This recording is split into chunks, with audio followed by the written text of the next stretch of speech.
Example 2.19ல simplest ஃபார்மில் எது சொல்கிறாங்க இதை √8 எப்படி எழுதலாம் √4 × 2ன்னு எழுதலாம் இல்லையா. இப்போ இதையும் பிரித்து எழுதலாம் √4 × √2ன்னு எழுதலாம். இதுலேருந்து வெளியே எடுத்துடலாம் ஒரு 2 இல்லையா. √4க்கு வேல்யூ என்னது 2. இந்த √2க்கு எடுக்க முடியாது, அது டெசிமலில் போகும். அப்போ இதான் ஆன்சர்.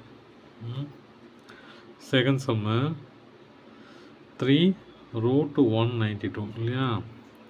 192க்கு நம்ம எல்சிஎம் எடுத்தே ஆகணும். எடுத்தனா 2 பண்ணால் 96, 2 பண்ணால் 48, 2 பண்ணால் 24, 2 பண்ணால் 12, 2 பண்ணால் 6, 2 பண்ணால் 3, 3 பண்ணால் 1.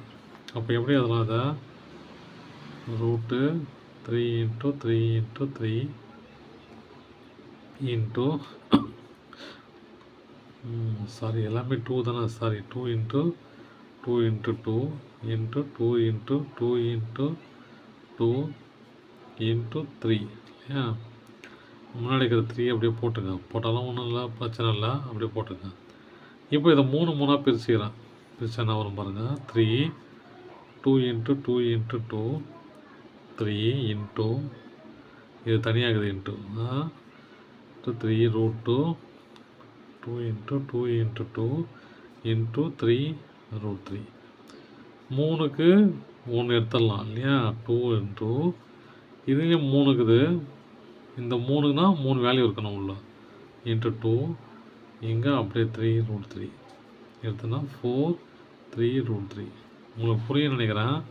√2 அப்படின்னா 4ன்னு வச்சுங்க, இங்கே 2 நம்பர் ஒரே நம்பராக பிரிஞ்சிருக்குன்னு அர்த்தம். √2 × 9 வச்சுங்க, அப்போது இங்கே எப்படி இருக்குது உள்ள இருக்கிற நம்பர் எப்படி இருக்குது 3 × 3ன்னு இருக்குது பிரிஞ்சுக்குன்னு அர்த்தம். ஒருவேளை 3ன்னு இருக்குதுன்னு வச்சுங்க, இங்கே 27. அப்போ எப்படி பிரிஞ்சிருக்காது 3 √3 × 3 × 3ன்னு பிரிஞ்சிருக்கும்.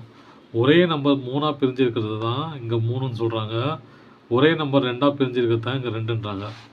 இப்போ ஒரே நம்பர் 3ஆக பிரிஞ்சிருக்கிறதுனால நான் ஒரு நம்பர் மட்டும் எடுத்துக்கிறேன் 3 இருக்கிறதுனால. இங்கே 3:1 ஓகேங்களா. இப்போ ஸ்கொயர் நம்பர்னால் 2:1, ஸ்கொயர் நம்பர்னால் 2:1, க்யூப் நம்பர்னால் 3 நம்பர்னால் 3:1, 4 நம்பர்னால் 4:1 ஓகேங்களா. புரிஞ்சுக்க நம்புகிறேன்.